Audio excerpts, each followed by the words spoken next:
We're hearing that trouble is brewing for Victoria's Premier Daniel Andrews.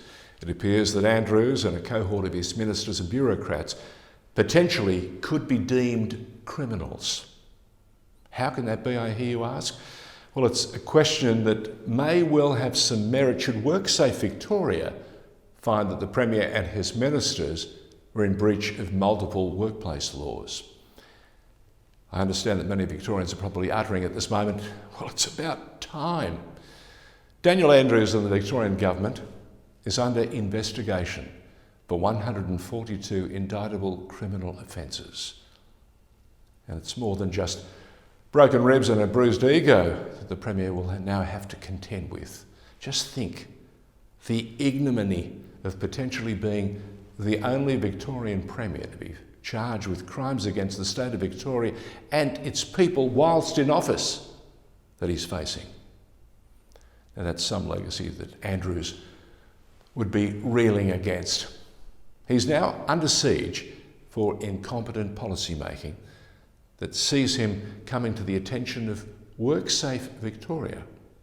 As we all know, 2020 was a year of real heartbreak and economic disaster for many Victorian small businesses and the state as a whole. And as we all know, more than 800 lives were lost because of a failed hotel quarantine and contact tracing system.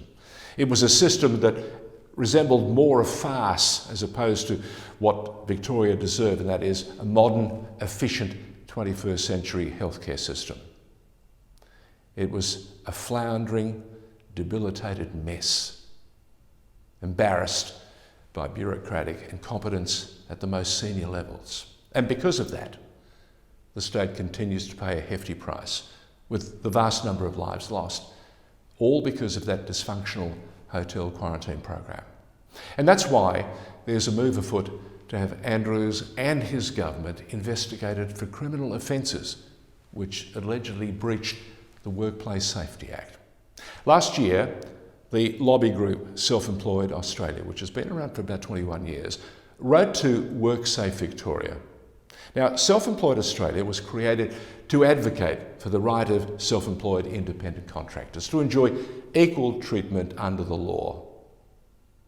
It demanded, through issued requests, to have the government, the Premier, along with several of his ministers and bureaucrats, to face criminal charges over their bungling of the now much maligned hotel quarantine program. The investigation relates to the government's ongoing failure in that program and its alleged breaches of health and safety laws. The mechanism used to enforce the investigation, Section 131 of the Occupational Health and Safety Act. The section requires WorkSafe Victoria to investigate alleged work safety breaches when requested. And that's exactly what's being done as we speak. The health and safety body reinforced its investigation following a letter that was sent to it by Self-Employed Australia in early March of this year. Self-Employed Australia identified in that letter to WorkSafe what it says were 142 breaches of work safety laws, all indictable criminal offences. Self-Employed Australia identified 20 individuals and 6 entities who it says need to be investigated. Amongst them, the Premier, 3 ministers, the Chief Health Officer, 15 department heads, heads of agency, the State of Victoria, and 4 department and other agencies, along with the Victorian Trades Hall Council. Now, some of those not only include the Premier, but the former Minister for Health, Jenny Mikakos, the Chief Health Officer, Brett Sutton, and his one-time Deputy, Annalise Van Diemen.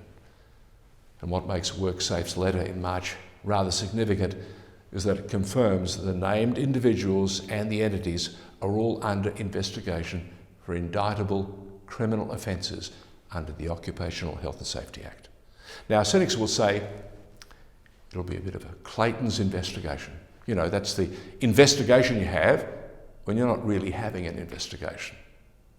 But if WorkSafe Victoria decides not to prosecute or hasn't brought a prosecution by late June, the matters must then be referred to the Director of Public Prosecutions on request.